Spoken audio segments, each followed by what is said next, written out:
this next one, I'm really, truly inspired by, because Joy Taylor, who you of course see on Fox, on Speak, doing her thing all over Instagram, always has amazing takes. She's incredible. I love her. I'm inspired by her.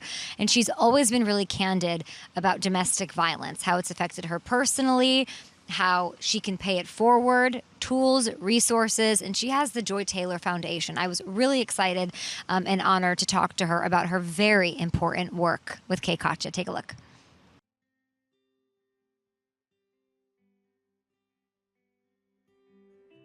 Joy, everybody knows that you love to talk about football and sports and pop culture and all of that and music, but they also know, because you've been so vulnerable about it, that your connection to domestic violence. And then I really want to put on the map a little bit here for maybe my followers that don't know how much you do with the Joy Taylor Foundation that you started a couple of years ago. Tell us everything you need to know. Well, I had done a lot of work when I was in South Florida with some nonprofits there when I was living there. And when I came to LA, I really wanted to get involved in the community, but I didn't know a lot of people out here, and was, trying to find different spaces to get involved. And as I, reached out to volunteer or partner with different programs, and people would ask, where can we donate, or how can we help, or how can we volunteer? I wanted to put together a foundation that sort of centralized everything that I was doing. So the Joy Taylor Foundation centers around domestic violence awareness and outreach, homelessness awareness and outreach, and youth empowerment. So we've been able to put together some pretty fun events, and I'm very proud of it. What kind of events? Well, we did actually, you can see the football behind me. Yeah, I love that football. We did an all-girls flag football camp when the Super Bowl was here in Los Angeles 2 years ago. We partnered with Dr. Jen Welter, who I'm sure you're familiar with, the first female coach in the NFL. And she does amazing work with women in sports, and particularly with women in football. So she hosted our camp. We partnered with her Gridiron Girls Foundation to host an all-girls camp for young girls here in Los Angeles, ages 8 to 18, in South Central, which was amazing. Had former players came out, and a lot of different local community businesses partnered with us. So it was a really great day. And most recently, we brought a group of girls, college and post-college age, to the Angel City Football Club game. Angel City has been amazing, really reaching out and being involved with the community. It's such a welcoming environment. They actually invited me out to a game, and I had such a great time. And I love that it's women owned, and it's just such a great experience. One, being a professional league for women, and women that are playing at the highest level, women who are playing on the U.S. women's national team, but also it's women owned. There's women vendors. It's just like a great community event, and it's so accessible, but a lot of people don't really even know that they play here or what's going on with it. So I wanted to bring a group of young girls out to give them that experience, to especially, I feel like, awareness about all the different jobs that you can have in our business. A lot of times people see our business and say, oh, if you're not on air, there's really like no way to get in it. And there's so many amazing careers that you can have in and around sports that are not just front facing. You can work in sales and marketing. You can, work in community outreach and work for a team. So your office is the stadium, and you get to work and interact with people and have incredible different avenues and careers and growth in the business, and as a woman, and of course as a woman of color. So it was a really great night, and Angel City was incredibly welcoming with us, brought the girls down on the field. And so those are some of the things that we do.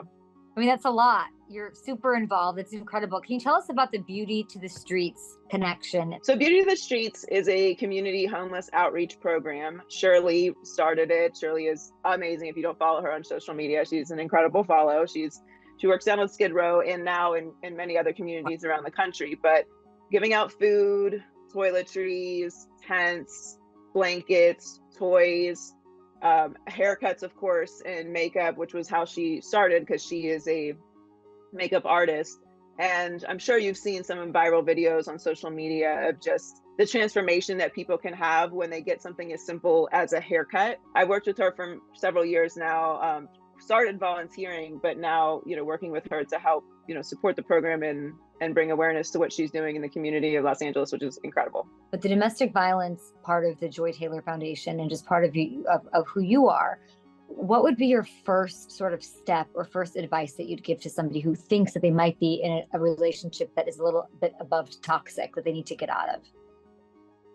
Yeah, I always recommend that you one, not be afraid to ask for help. A lot of times, just no matter who we are, men, women, elderly, young people, we have this anxiety about saying, I might need help. And you have this guilt about being a burden to other people. But oftentimes almost always you find when you do reach out for help, that there's so much of it and there's so many people that are there to support you or have been through the same thing. And when you're in a toxic relationship, it can feel very isolated, and you begin to convince yourself you're the only person in the world that could possibly be going through this. Like, how could anyone be dealing with this? And there's a sense of embarrassment about reaching out. So there's so many websites that you can go to and so much material available online about, recognizing if you're in a toxic relationship, and places that you can go for help. And obviously, if you are in a, very serious situation, you should reach out to a shelter or outreach program. And there are so many, and they're very willing to help you put together a plan to get out.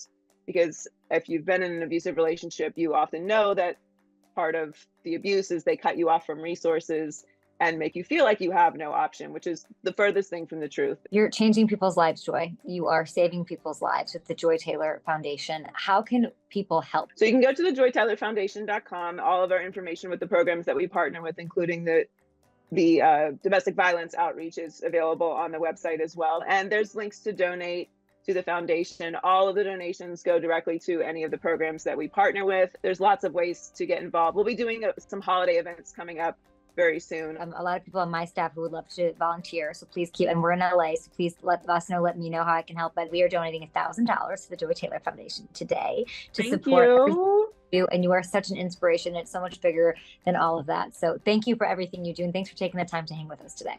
Thank you, Kay. I really appreciate that. We're sitting here in London. We're having a great time. How amazing and inspiring is the work that Joy Taylor is doing, not just with young women, with homelessness, with fighting adversity all throughout the community. It's amazing. And here's the QR code on the screen. So please hit it and donate if you can. We were so excited to donate $1,000 to the Joy Taylor Foundation. Thanks for watching. Subscribe here to get the latest Up and Adams content right on YouTube.